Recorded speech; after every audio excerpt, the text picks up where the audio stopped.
안녕하세요. 역사쌤 김전희쌤입니다. 여러분들, 오늘 살펴볼 내용은 진한 제국의 성립에 대해서 살펴보려고 해요. 저번 시간에 우리가 엄청나게 혼란스러웠던 춘추전국 시대에 대해서 배웠습니다. 오늘은 그 혼란스러운 시기를 지나서 하나의 중국, 통일된 중국으로 만드는 그 길들을 한번 살펴보려고 해요. 자, 우선 첫 번째로 진나라부터 한번 살펴보도록 하겠습니다. 전국 7홍 중에 하나였던 진나라가 어떻게 통일을 하게 되는가, 그 내용을 살펴보도록 할게요. 자, 진나라. 자, 이렇게 쓰고요. 진나라. 자, 진나라 같은 경우는 어디 있었냐면은, 어떻게 보면 전국 7홍 중에서, 전국 시대에서 가장 끄트머리에 있었어. 진. 자, 이랬었는데, 이 국가가 언제부터 조금씩 그 싹을 보이게 되느냐? 기원전 BC 4세기쯤을 해서 누구를 등용하게 되냐면은 상황이라는 사람을 등용하게 됩니다. 근데 이 상황이라는 사람은 어떠한 사상가였냐면은 우리 이전 시간에 배웠다. 바로 무슨 법가란 말이야.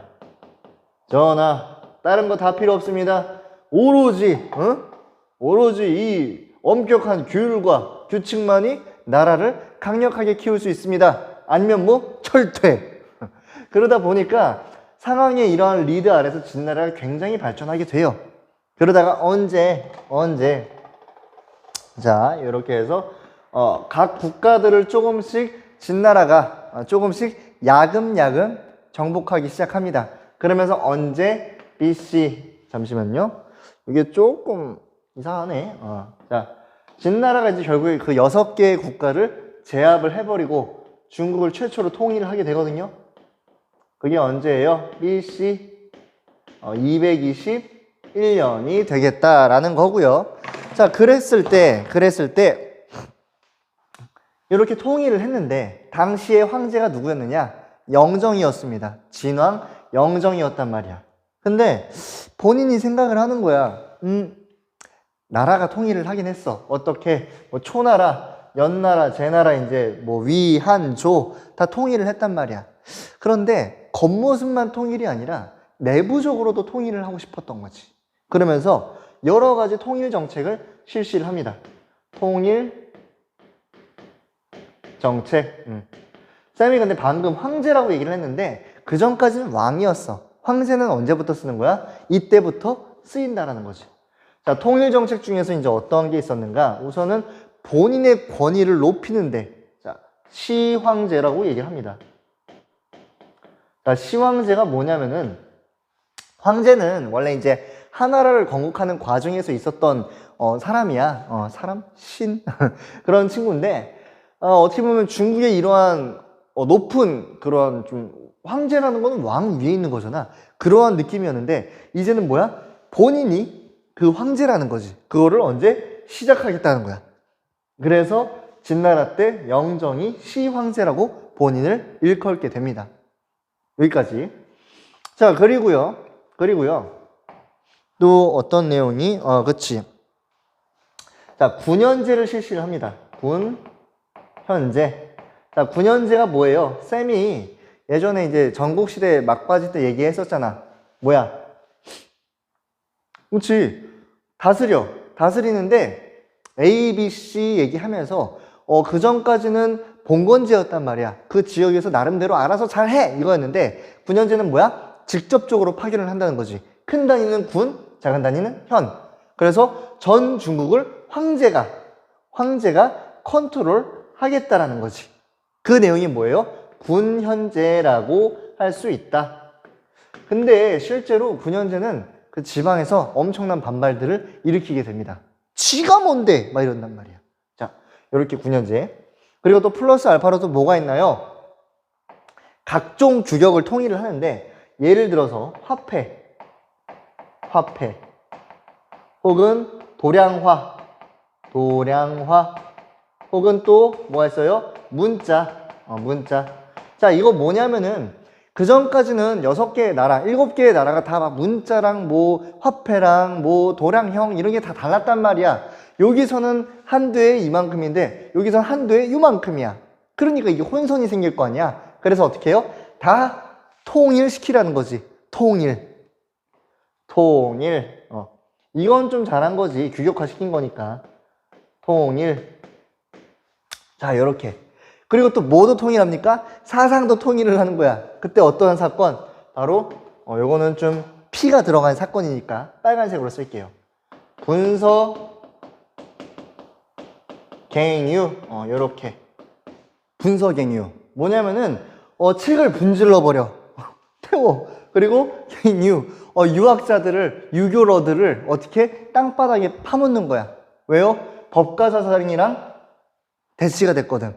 그리고선 오로지 진나라는 엄격한 규율 이렇게 얘기를 했었단 말이야. 그러면서 이러한 사상적인 탄압을 진행하였습니다. 플러스 알파로 통일 정책이 이렇게 있으면은 또 뭐가 있었냐면은 대규모 토목공사를 진행을 해요. 토목공사. 그 중에 어떠한 게 있는가? 여러분들 잘 아실 거예요. 뭐예요? 바로 마을리 장성. 또 이제 시황제 무덤을 만들기도 했고요. 병마용갱 요것도 이제 같이 세트로 이렇게 있었고, 뭐냐면은 본인의 권위 또 플러스 알파로 당시 이 중국 같은 경우는 유목민족과의 혈투가 이제 진행이 되려고 하는 상황이었습니다. 그 중에서 누구? 바로 흉노라고 하는 아주 강력한 친구들이 있었어. 얘네를 막기 위해서 어디에다가 요 본인들의 위에다가 이런 식으로 장성을 쌓게 됩니다. 물론 이걸 다 쌓아요? 아니야. 사실은 춘추전국시대 때 제후들이 쌓았던 거를 연결을 한 거야. 연결을 했다고 하지만 실제로 엄청나게 많은 사람들이 죽습니다. 이 대규모 토목공사에. 자, 진나라의 업적은 이런 거야. 통일정책과 대규모 토목공사. 근데 여러분 봐봐. 진나라는 굉장히 타이트한 국가였단 말이야. 법가 사상에 아주 심취를 했단 말이야. 그래서 어때요? 기한이 늦으면은 사형 이래. 빡세단 말이야. 그러다 보니까 당시 이러한 불만이라든가 이런 것들이 뭉쳐져서 어떻게 되는 거예요? 반란으로 일어나게 되는 거야. 전국적인 농민 반란이 일어나니 이게 바로 뭐예요? 중국 최초의 농민 봉기라고 일컬어지는 진승 그리고 오광의 난, 그리고 결국에 언제 멸망을 해요? 멸망은 자, 기원전 BC 206년이 되겠다라는 거 이렇게 보시면 되겠습니다. 진나라는 그래서 통일한 지 얼마 안 되고 멸망을 하게 되는 비운의 모습을 겪게 된다. 무리한 토목공사와 무리한 사상적인 탄압, 이러한 것들, 이러한 내용들, 그리고 지방 제후들의 반란, 이런 것들. 자, 이렇게까지가 진나라가 끝났습니다. 두 번째로 뭘 살펴볼 거냐? 한나라를 살펴볼 거야. 한나라. 자, 한나라는 빨간색으로 쓰겠습니다. 한나라. 자, 한나라 같은 경우는 자, 4년 뒤죠. 그쵸? 중국이라는 그 느낌을 만든 국가라고 보시면 돼. 원래는 진나라, 그러니까 지금 이제 중국을 영어로 하면 차이나거든? 근데 그게 뭐예요? 요 진에서, 온 거란 말이야.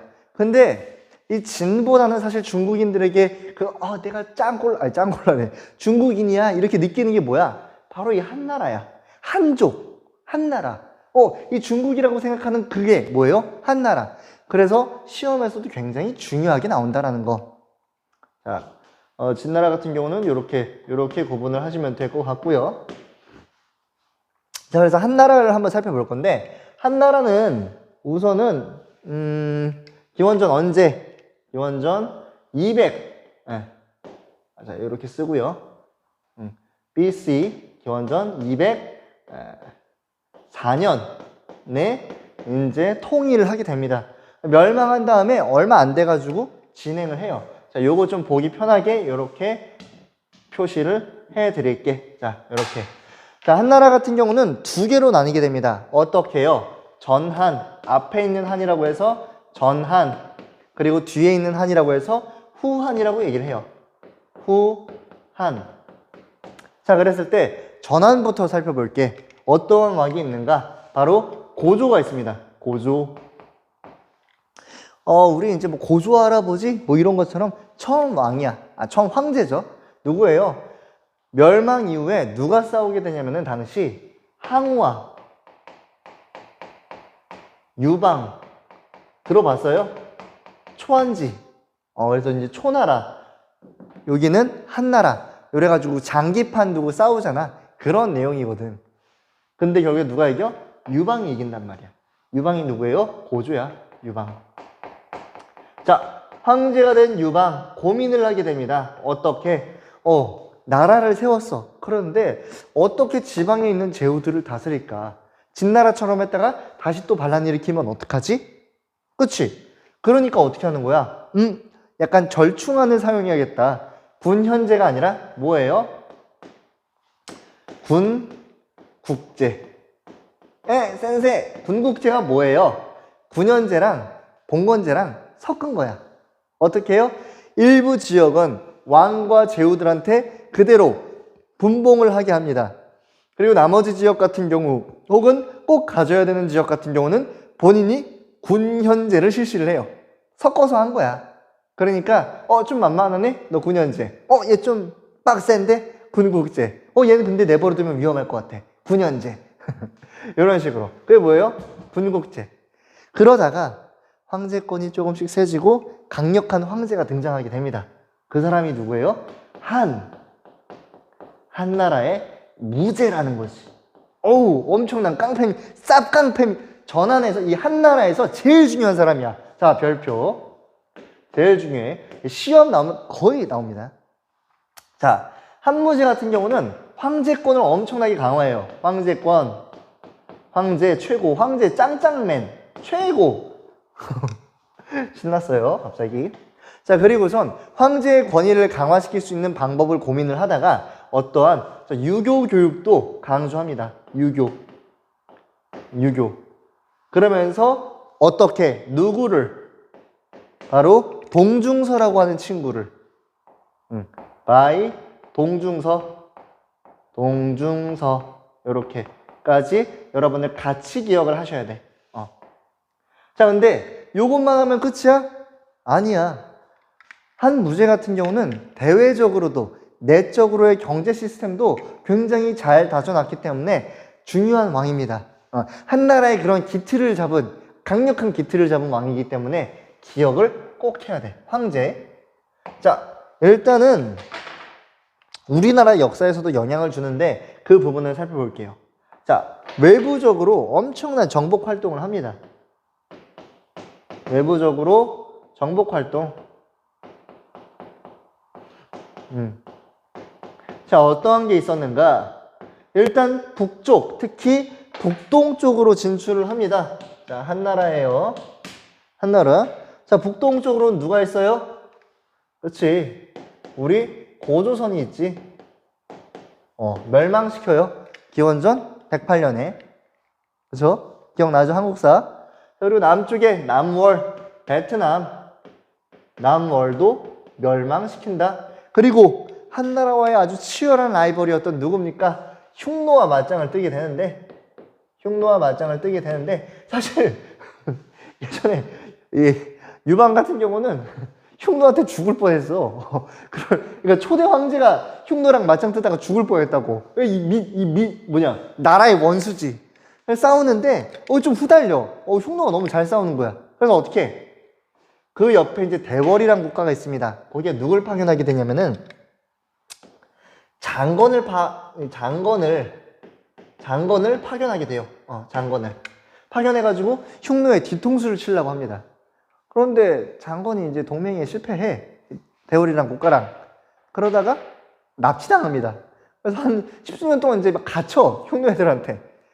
근데 장건이 갔던 길을 우리가 이제 뭐라고 하냐면은 바로 비단길이라고 얘기를 합니다. 비단길. 중요해요. 왜? 로마 아시죠? 로마. 모든 길은 로마로 통한다. 그 로마.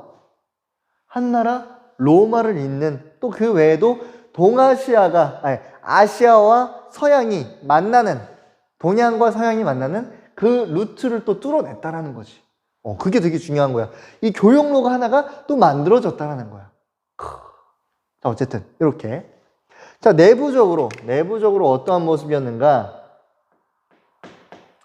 자, 내부적으로는 이 활발한 정복 활동을 서포팅하기 위해서 경제적으로 많이 이제 좀 짱구를 굴립니다. 그랬을 때 이제 전매제를 실시를 해요. 전매제. 전매제가 뭐냐면 국가에서 모든 걸 담당한다는 거야. 예를 들어서 뭐 담배 같은 거. 우리나라에서 담배 같은 경우는 국가에서 전담합니다. 그래서 거기서 엄청난 세금을 뜯어내요. 당시 여기서 뭐예요? 철, 소금, 숯, 뭐 이런 거. 자, 그리고요, 균수법. 균수법이라는 건 뭐냐면은, 균수법이라는 거는, 어떠한 지역에서 막 이제 특산품들을 이제 걷어들이잖아요. 그랬을 때, 요걸 조세로 받는 거야. 조세로 받은 다음에 부족한 지역에 뿌려.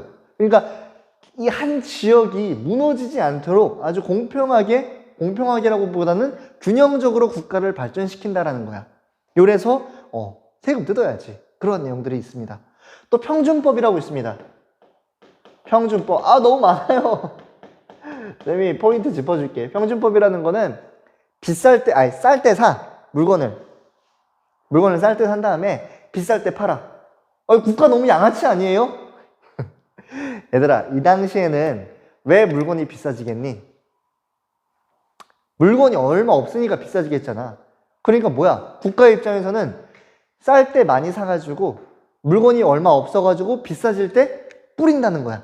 그래서 어떻게? 물가를 안정시킨다라는 거지. 양아치 아니야. 양아치 아니야. 자, 플러스 뭐 이제 농업을 장려한다든가. 플러스 농업 장려. 상인들이 세금이 농민보다 5배예요. 그대 같으면은 상업하겠어요? 못하지. 엄두 못하지. 자, 어쨌든 한 무제의 업적들은 이렇게 중요하게 다뤄지고 있다라는 거예요. 그래서 동중서 정복활동 전매제, 균수법, 평준법 자, 이렇게 넘어가도록 하겠습니다. 자, 그러다가 언제 시간이 지나면서 이때가 이제 기원전 3세기잖아요. 그렇죠? 그러다가 언제 왕망이라고 하는 외척이 있었습니다. 얘가 당시 할 때는 이제 한무제가 죽고선 나라가 혼란스러워질 때야. 그래가지고 얘가 인터셉터 해서 한 나라를 멸망시키고 어떠한 국가? 신이라는 국가를 세웁니다. 언제? 8년에. 근데 이 왕망이라는 친구는 정말 좀 이상주의자였던 것 같아. 정책들을 한번 말씀드릴게. 자, 나라의 토지는 국유화. 나라 거야. 그리고 모든 노비제를 폐지하노라. 미쳤어요? 누가 이렇게 하겠어, 당시에 옛날 사람들이. 그러면서 당시 여기에 이제 호족들이, 한나라의 아주 주축 세력이었던 지방에서의 호족들이 반대를 하게 됩니다. 그러면서 어떻게 돼요? 왕망의 신은 금방 무너지게 돼요. 그리고선 이 호족들을 중심으로 하여서 어떠한 황제가 올라가게 되느냐? 한무제랑 비교해서 우리 뭐라고 하느냐? 광무제, 이렇게 기억을 해주세요. 광무제는 사실 외울 건 별로 없어요. 그냥 한무제, 그러니까 이 전한의 제도들을 그대로 이제 답습을 하려고 했고요. 전한 제도, 쌤이 잘 안 나오겠다, 이제. 제도 유지를 하려고 했고요. 그리고 유교 교육 다시 강화시킵니다. 유교 교육을 다시 강화시킨다라는 거. 전한이랑 후한이랑 좀 구분해야 될 내용들은 또 뭐냐면은 수도 정도. 전한 같은 경우는 수도가 장안이었다면은 장안.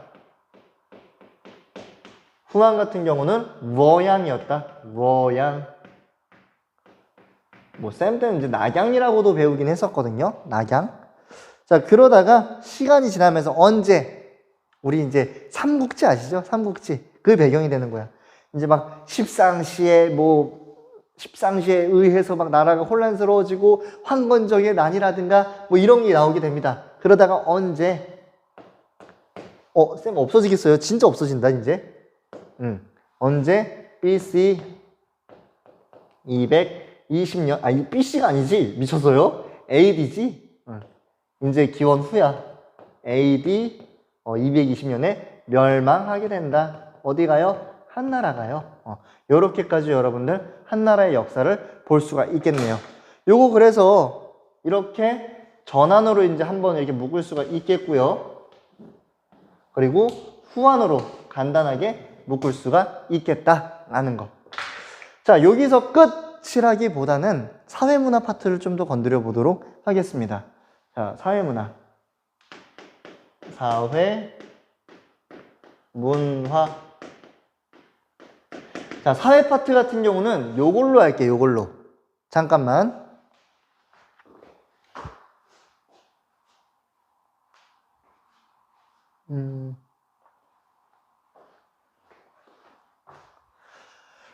자, 이게 공간이 많은지 한번 보고 왔어요. 자, 사회 파트 같은 경우는 요 호족 파트를 좀 봐야 되는데, 자, 쌤이 아까 간단하게 말씀드렸습니다.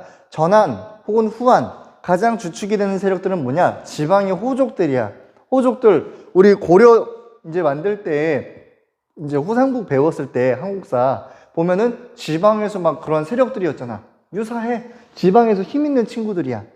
얘네들이 두 가지를 갖고 있었는데, 뭐냐, 처음에 경제적으로는 대토지를 소유하고 있었습니다. 소유. 그래서 이 대토지에 누가 몰려드는 거야?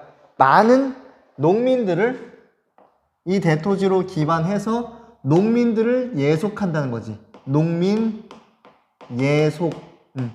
왜? 농민들은 땅이 없어. 그러니까 얘네가 또 이제 땅을 막 더 변병해 나간단 말이야. 그러니까 요 안으로 빌붙을 수밖에. 저희 좀 입에 풀칠 좀 하게 해주세요. 더불어서 향거리 선제라고 있습니다. 향거리 선제. 뭐냐면은 지방에서 어느 정도 이제 명망이 있는 사람들을 추천을 해가지고 이제 중앙으로 올려보내는 거야. 근데 누구랑 결탁이 돼 있는 거야? 지방의 호족들이랑 관련이 돼 있는 거야. 그러니까 나중에는 이 국가의 정책들이 이런 호족들에 의해서 좌지우지 되는 상황들이 벌어지게 됩니다. 물론 이걸 막으려고 해요. 누가? 황제가 중앙에서. 근데 이게 잘 안 됩니다. 그러면서 이제 지방의 애들이 힘이 너무나도 세지는 거지. 자, 이러한 모습들을 여러분들 기억을 하시면 돼요. 호족들이 이렇게 강력해진다라고. 나중에 그래서 삼국지 보면은 뭐 막 원소, 뭐 이제 원술 이런 애들 나오잖아. 막 뭐 손권은 좀 약한 애들이고 뭐 이제 막 장로 뭐 이런 친구들 있잖아. 막 지방 세력들이 왜 이렇게 세지? 다 지방에 이런 인프라가 있었다라는 거지. 자, 그리고요. 이제 사회문화에서 사회 쓰니까. 자, 문화 파트를 좀 살펴보면요. 어떤 거부터 볼까? 그래, 유교 교육부터 보자. 당시 이제 유교를 강조를 했다고 했잖아. 그랬을 때, 유교. 우선은 오경 박사를 둡니다. 5개의 경전. 오경 박사를 둬서 유학을 장려를 하고요. 또 학교도 많이 만들어요. 학무제 같은 경우는 또 그렇습니다. 플러스 알파로 당시의 유학은 어떠한 스타일이냐면은 그 전에 분서경유가 있었잖아. 그래서 춘추 전국 시대에 있었던 많은 그러한 저서들이라든가 명망 있는 학자들이 죽어버려요. 그러면서 어떻게 되는 거냐? 얼마 남지 않은 그러한 자료들이라든가 그러한 것들을 어떻게 해석하는 거. 음훈을 해석하고 연구하는 거. 훈고학이 발달하게 된다라는 거야. 해석하고 연구하고 그러한 내용들. 얼마 안 남았거든. 요렇게 보세요.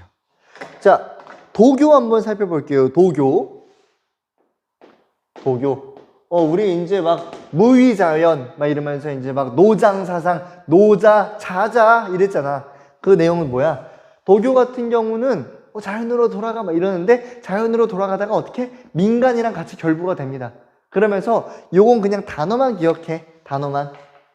태평도라든가 태평도, 오두미교 오두미교, 이 글자가 너무 이상해졌는데 이런 식으로 이제 또 변모하는 모습들을 보이게 돼요. 플러스 알파로 여기에 뭐가 끼게 되느냐? 아하바냐 바냐 불교가 또 끼어들게 됩니다. 불교가 유입이 된다. 불교 한나라 때 불교가 유입이 된다라는 것까지. 글씨가 점점 안 예뻐지고 있네요. 양해를 구할게요. 자, 마지막으로 뭐가 있느냐? 역사서가 있습니다. 역사서. 자, 역사서 이렇게 해서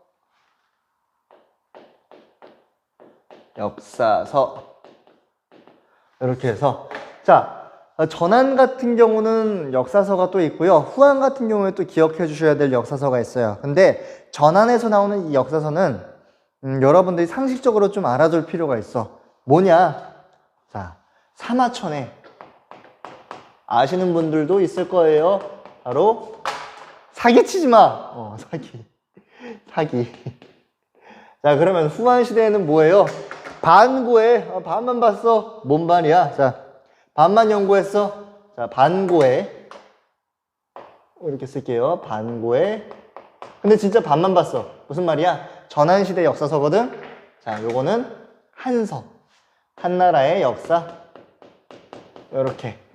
자, 사마천의 사기 같은 경우는 재밌습니다. 장군이 이제 올라가잖아요. 올라가는데 이제 낙차해서 못 온단 말이야. 근데 당시 이제 한문제가 어이 장군 이 자식 이거 총무랑 마음 먹은 거 아니야? 그러니까 이제 사마천이 친구거든. 그럴 리 없어요. 제 친구 그럴 리 없어요. 그러니까 한문제가 개빡친 거야. 본인 지금 안 하고 짜증나 죽겠는데. 그래서 어떻게? 너 이씨 황제만을 터져라? 너 죽거나 아니면은 거제해.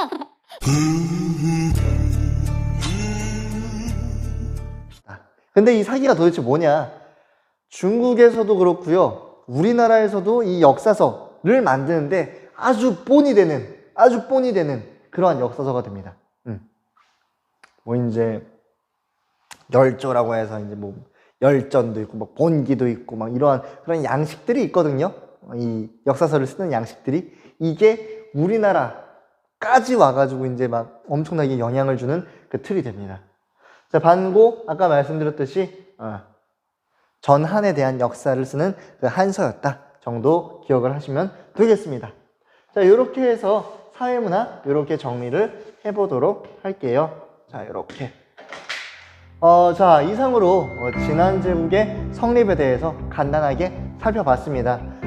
춘추전국 시대를 점령한, 춘추전국 시대를 정리한 진나라, 그러나 얼마 가지 못해서 한나라에게 중국의 패권을 넘겨주게 되고요. 한나라는 장장 400년의 기간 동안에 전한, 후한으로 나눠졌지만 결국에는 중국이라는 지금의 틀을 만든 국가였다는 것을 여러분들이 기억하시면 되겠습니다. 자, 이상으로 오늘 수업을 마치고 다음 시간에 만나 뵙도록 하겠습니다. 수고하셨어요.